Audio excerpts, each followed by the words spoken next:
¿Cuándo se produce la nulidad de las elecciones? Sobre este tema vamos a conversar el día de hoy y por eso está con nosotros Alexandra Marayán, asesora de presidencia del Jurado Nacional de Elecciones, a quien por supuesto le damos la bienvenida al programa. ¿Qué tal? ¿Cómo está?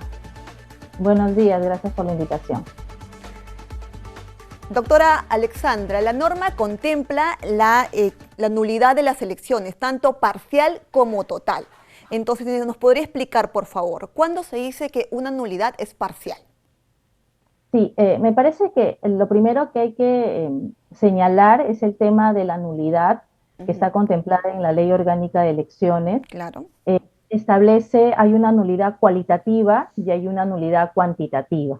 Eso es importante que sepa la ciudadanía. Cuando hablamos de una nulidad cualitativa, estamos refiriéndonos a hechos que pueden suceder el día de las elecciones o de manera posterior, ¿no? Por ejemplo, el artículo 363 de la Ley Orgánica de Elecciones establece, por ejemplo, que pueden haber hechos de violencia, de fraude, de repente también pueden haberse instalado una mesa de sufragio en un lugar donde no correspondía, donde se recibieron votos de personas que no votaban en esa mesa de sufragio. A eso nosotros lo llamamos nulidades cualitativas porque no está relacionada con el número de ciudadanos que fueron a votar o de los votos blancos o nulos. Es una nulidad cualitativa que está contemplada en el artículo 363 de la Constitución y eso obviamente podría originar una nulidad parcial de las elecciones, ¿no es cierto? Pero también tenemos el artículo 365 de la Ley Orgánica de Elecciones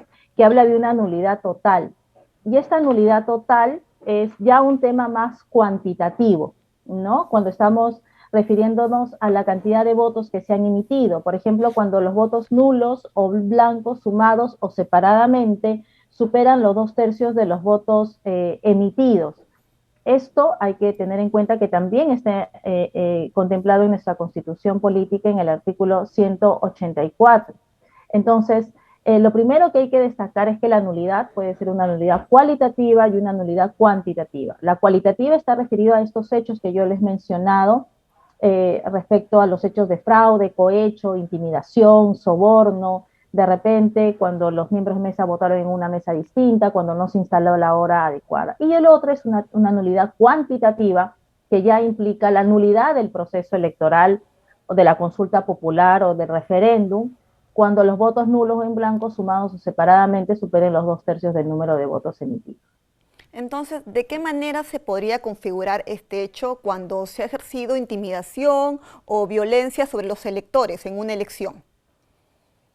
Eso sería ya una nulidad, vamos a decirlo, una nulidad cualitativa, ¿no? Porque está relacionado con conductas que realizan ciudadanos en contra de otros ciudadanos, ¿no? Y hay unas reglas que hay que seguir para poder solicitar esta nulidad. Como son hechos que no suceden de repente, que son de conocimiento de los miembros de mesa de sufragio, sino son hechos posteriores, ¿no? O vamos a decirlo, fuera del local de votación posiblemente, se llama que son hechos externos a la mesa de sufragio, porque de repente los miembros de mesa no van a conocer exactamente lo que sucede en ese momento. Entonces, para estos hechos, en específico, este hecho que tú me estás comentando, está en el literal B del artículo 363 de la Ley Orgánica de Elecciones, y en ese supuesto, lo que establece la ley y lo que establece, recordemos que hay una resolución del Jurado Nacional de Elecciones que establece cuáles son las reglas que hay que seguir, que es la 941 del año pasado, establece que en estos casos, cuando hablamos de una nulidad externa a los hechos, a las mesas de sufragio, lo que tiene que hacerse es que el personero legal de la organización política tiene 3 días calendario a partir de la fecha de elección para sustentar estos hechos, ¿no? Por ejemplo, hay que recordar que en el día de las elecciones está el Ministerio Público, la Defensoría del Pueblo, personal de fiscalización del Jurado Nacional de Elecciones, de la OMPE.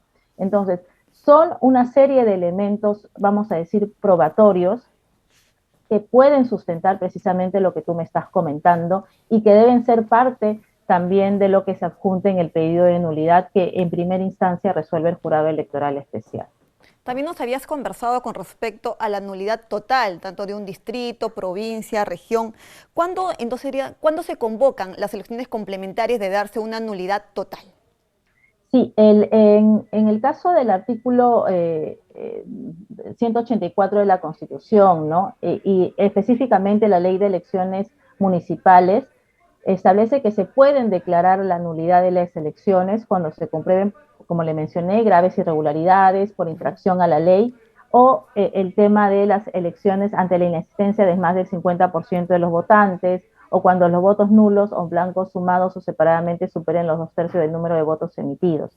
En este supuesto, obviamente, cuando se declara la nulidad de una circunscripción, lo que es la consecuencia de ellos es una elección complementaria, ¿no? Claro. Cuando se convoca una elección complementaria, recordemos que las autoridades que están todavía ejerciendo el cargo van a continuar hasta que no se desarrolle estas elecciones complementarias. Para llegar a una elección complementaria, lo primero que hay que hacer primero, obviamente, es que el jurado electoral correspondiente declare la nulidad como órgano de primera instancia y esta resolución puede ser materia de apelación ante el Jurado Nacional de Elecciones. Cuando ya se termine, porque estamos, vamos a decirlo, en una segunda etapa, porque la primera etapa, recordemos, es la etapa de inscripción, de tachas, y luego del día de las elecciones vienen los temas de actas observadas, nulidades, y viene la proclamación. En esas actas de proclamación se refleja, en el caso de que exista, o la nulidad de un distrito, del proceso electoral. En este caso, como mencioné, la Ley de Elecciones Municipales habla de un distrito, una provincia. Entonces, ahí, una vez que tenemos el acta de proclamación, entonces ahí podría, si se da el supuesto, convocarse unas elecciones complementarias. Ahora, también si la mitad del electorado no va a votar, también se anulan las elecciones en ese caso, como ocurrió, por Así es. ejemplo, en Chipao. Recordemos las elecciones complementarias que se tuvieron que realizar en el 2021. Explícanos un poco más, por favor. Así es. Una de las causas para poder declarar o que establece la Ley de Elecciones Municipales es lo que tú comentabas, es cuando más del 50% de los votantes al acto electoral no concurre, obviamente, el día del sufragio. El claro ejemplo es Chipao, que recordemos que estaban programadas las elecciones en una fecha por el tema de la pandemia, también se tuvo Se que aplazó, claro. posponer, Ujú. exactamente, se tuvo que posponer debido a la emergencia sanitaria que estábamos viviendo en ese momento. Y obviamente se realizan unas elecciones solamente en ese distrito con las mismas reglas que se venían realizando para el proceso de las elecciones regionales y municipales correspondientes. Son las mismas reglas y recordemos lo que ya mencioné, ¿no? El tema de que las autoridades que están ejerciendo el cargo continúan hasta que no se proclamen a los ganadores de estas nuevas elecciones. Chipao no es una excepción, ya desde el 2010, en 2014 también sucedieron también hechos que impidieron, por ejemplo, que el más de los 50% de los votantes fueran a sufragar. Por eso es necesario, ¿no? Invocar a las organizaciones políticas y a los ciudadanos también que colaboremos para el buen desarrollo del proceso electoral y que no lleguemos a este ausentismo, ¿no?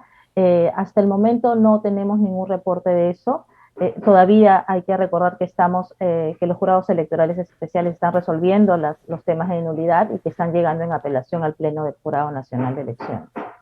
Entonces, ¿cuál es el procedimiento o trámite para solicitar la nulidad de las elecciones? Eh, Como mencioné, hay dos clases de nulidades que se pueden dar en el marco de un proceso electoral. Una nulidad cualitativa, que está relacionado a hechos externos de la mesa de sufragio. Ujú. Y en estos casos, por ejemplo, cuando hablamos del tema de cohecho, soborno, el personero legal tiene 3 días luego del acto Claro. eleccionario para poder presentar la nulidad. La Perfecto. presenta esta nulidad ante el jurado electoral especial. El jurado electoral especial resuelve también en 3 días calendario porque los plazos son muy breves y puede ser materia de apelación al Jurado Nacional de Elecciones. En los otros casos que son de conocimiento de la mesa de sufragio, por ejemplo, cuando se instaló en un lugar donde no debía, cuando se recibieron votos de personas que no debieron votar en esa mesa de sufragio, se dice que son hechos pasibles de conocimiento de la mesa de sufragio. En este caso, esos hechos deben estar consignados en el acta electoral y tenemos 3 días para que el personero sustente lo que ya estaba consignado anteriormente. El jurado electoral especial cuando revisa el acta electoral tiene que verificar que esa observación, que ese pedido de nulidad esté expresamente consignado. Si no está consignado, entonces lo declara improcedente. Muy Si bien. ve que está consignado, entonces tenemos que ver que se haya sustentado en el plazo de 3 días calendario por el personero legal, igual y resuelve en los 3 días y se apela al Jurado Nacional de Elecciones.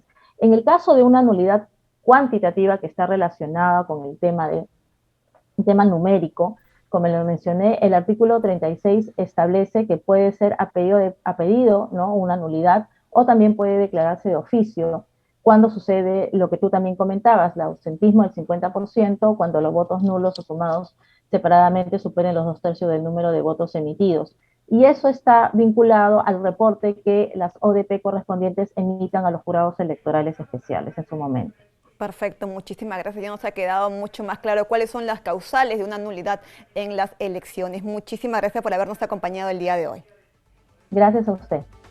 Bien, nosotros hemos conversado con Alexandra Marayano, y es asesora de presidencia del Jurado Nacional de Elecciones. Es momento de ir a una pausa y retornamos.